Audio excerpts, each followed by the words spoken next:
1분 주십시오. 좀 전에 그 신영환 참고인이 발언을 했는데 이 참고인에 대해서 증인으로의 변경을 요청합니다. 야당이 단독으로 더불어민주당 당원으로 알진 신영환 교수를 참고인으로 출석시켰는데요. 신영환 참고인을 확인해 보니까 그간 유튜브 등에 출연해 제보가 있다는 식으로 해서 김건희 여사가 전국 5대 명산에서 구판을 벌였다. 원희룡 지사 부인이 여사 수행을 거부해서 재보궐 출마가 막혔다는 등의 주장을 해왔던 사람입니다. 또 본인이 윤석열 당시 캠프에서 있었다는 것을 근거로 해서 자기 주관적인 생각을 마치 사실인 양 호도하고 있는 사람입니다.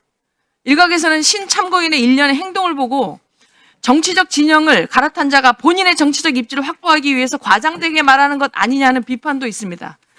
위원장님, 신영환 참고인이 앞서 발언한 것처럼 기본적으로 민주당 당원이기 때문에 국정조사장에서 민주당에 유리한 답변을 당연히 할 수밖에 없고 그걸 봤을 때 국민들의 의심의 눈초리가 있을 거라고 생각합니다. 그런 차원에서 신영환 참고인이 본인이 말하는 것이 명확하다면 자, 알겠습니다. 제가 우리 신용환 교수께서 민주당 당원인지 아닌지를 제가 한번 더 파악해보고 강 의원님 말씀이 부합된가 하는 걸 한번 파악해보고 조치하겠습니다.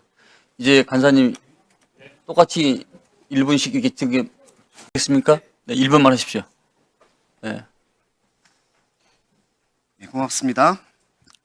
좀 전에 강선영 의원님께서 말씀하셔서 저도 드려야 돼서 그렇습니다. 신용환 참고인에 대해서 저희는 이미 이 자리에서 7일 전에 참고인으로 의결을 했습니다. 그리고 다시 증인으로 신청하실 거면 증인으로 신청하시면 됩니다. 근데 다른 이유를 대시는 것은 미리 생각 안 하셨다가 이번에 갑자기 얘기하시는 것 같아서 신용환 증인은 제 질문에서도 보시다시피 PPT에 구체적인 문서를 가지고 증거를 가지고 답변을 하고 있습니다. 이걸 가지고 달리 얘기할 수는 없다고 봅니다. 그래서 신용환 참고인에 대해서는 오늘 제가 할 얘기들을 더 듣겠다라는 말씀을 드리고요. 그 다음에 아까 최상목 기재부 장관이 못 나오게 한 이유는 국회의 잘못이다. 이 부분과 관련해서 직무정지된 대통령도 대통령이니까 안 나오고 최상목 권한대행도 대통령 권한대행을 하니까 안 나오고 권한대행이니까 안 나온다고 하는 것 법 앞에 평등은 어디 갔습니까? 네, 됐습니다. 자, 마지막으로 김성원 의원님. 예, 저 김성원입니다. 잠시 밖에서 쉬었다 오셔도 괜찮습니다. 잠시 쉬었다 오십시오. 예, 괜찮습니다. 자, 이어서 민병덕 의원님 질의해 주십시오. 네, 제가 오늘 좀 당황스러운데요. 오늘 이 자리가 윤석열 내란 혐의를 조사하는 자리인지 아니면 내란을 옹호하는 자리인지 정말 모르겠다라는 말씀을 드립니다. 심지어 최상목 권한대행을 증인신청한 것에 대해서 오만한 것이다 라고 얘기하는데 최상목 기재부 장관은 대통령으로부터 A4 지시사항을 받았습니다. 그 내용은 국회의 자금을 완전히 끊고 비상입법회의 예산을 세우라는 겁니다. 근데 여기에 대해서 대통령은 자기는 이거 준 적이 없다 이렇게 얘기하고 있는데 말도 안 되는 이유로 여러 번 지금 이 국민 앞에 나오지 않는 최상목 대행이 오만한 겁니까? 그걸 요구한 국회의원 오만한 겁니까?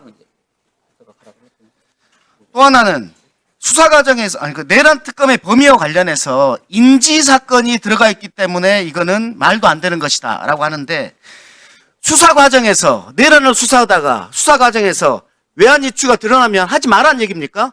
덮으라는 얘기입니까? 또 하나는 이 내란 혐의가 윤석열에게 있습니까? 이재명에게 있습니까? 제가 정무위원으로서 이재명 대표하고 같이 은행연합회에 은행장들이 지금 민생과 관련해서 그리고 은행의 업무, 영업과 관련해서 무슨 문제가 있느냐라는 건의사항을 듣고 왔습니다. 관치금융 하면 이복현의 관치금융 이게 최고 아닙니까? 4% 넘는 이자는 강제로 환급하게 만들었습니다. 이것에 좋고 안 좋고를 떠나서 이것을 이복현이 요구해서 했다라는 것 자체가 엄청난 관치금융 이것임에도 불구하고 그래서 이 자리는 윤석열 내란 혐의에 대해서 조사하는 자리입니다. 제발 그렇게 해주셨으면 좋겠습니다. 잠깐 스톱해 주십시오. 우리 그 신용환 참고인 계시죠? 네, 앞으로 좀 나오십시오.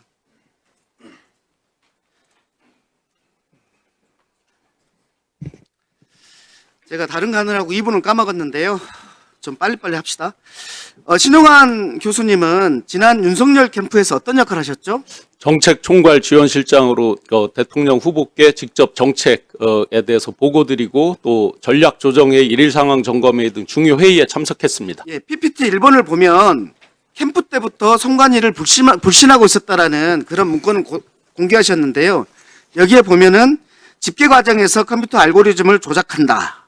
이럴 수 있다라는 거고, 그리고 검증은 서버 확보와 로그인 기록 확보를 통해서 해야 된다. 이렇게 돼 있는데, 그러면 이 캠프 때부터의 생각이 지금까지 이어져 온 거라고 봐도 되겠습니까? 네, 부정선거 관련 관리대책이라는 문건입니다. 캠프 때도 지금 저 빨간 박스 보시면 검증 과정에서 서버를 확보해야 된다, 로그인 기록을 확보해야 된다.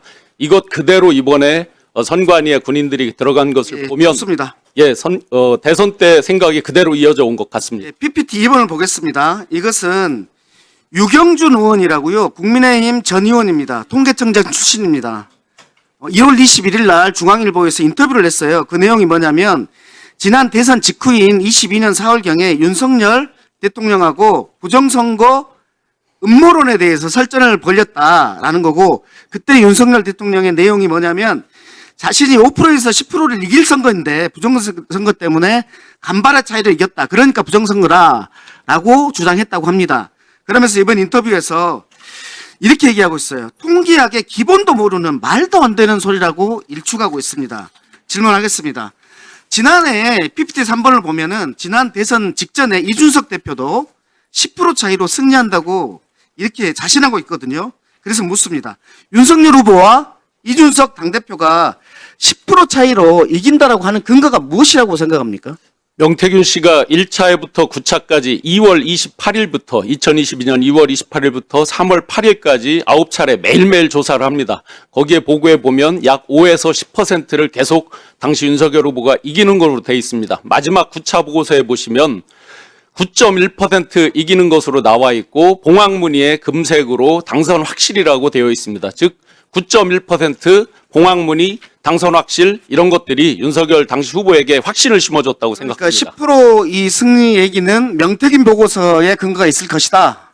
상당히 그 근거에 기초해서 그렇게 확신했다고 생각합니다. 예, 저는 윤석열 대통령이 부정선거 때문에 계엄을 한 것이 아니라 계엄 후 이유를 만들기 위해서 부정선거에 핑계를 댔다고 생각합니다. 왜냐하면 오늘 나왔던 여인영 방첩사령관에게 보고했던 문서에도 부정선거의 가능성이 없다라고 돼 있고, 윤석열 자신의 친구인 사무총장도 그럴 가능성이 없다고 하는데 계속해서 이걸 얘기하는 것은 이것을 핑계로 다른 목적이 있었다라고 보입니다.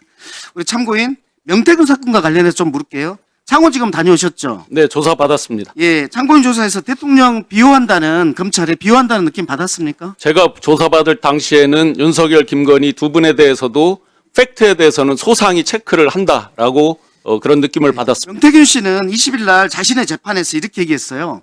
검찰이 조사할 때 뭐라고 얘기했냐면 황금폰을 제출하면 우리도 부담이 된다. 그래서 전자레인지에서 돌려서 폐기해라. 나는 아이폰을 쓴다. 비밀번호가 16자리다. 다음에 당신도 이렇게 써라. 라고 말했다고 하는데, 이렇게 검찰이 이렇게 회유한 이유가 무엇이라고 생각합니까?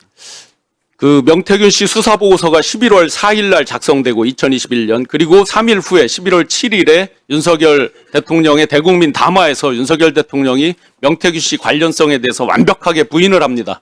그게 일종의 가이드라인이 돼서 수사하는 당국에서 현직 대통령에 대해서 상당한 심적 압박을 받았을 것으로 생각됩니다. 그러면 12월 2일 날 강혜경 씨가 명태균 PC를 되돌려달라고 한 것도 있는데 그런 압박이 계속 작용해서 이번 계엄이 있었을 것이라고 생각한다는 거죠?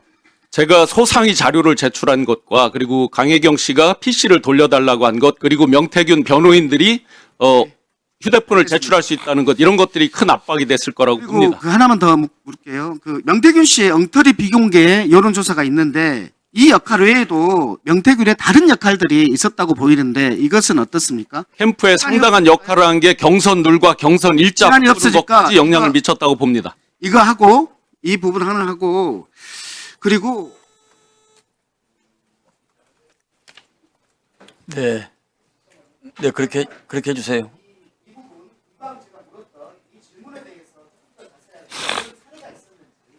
네, 수사보고서에 8월 19일자, 2021년 8월 19일자를 보면 명태균 씨가 먼저 김건희 씨에게 경선 룰과 일정에 대한 걸 중앙당 누군가로부터 받아서 김건희 여사에게 보내는 게 있습니다.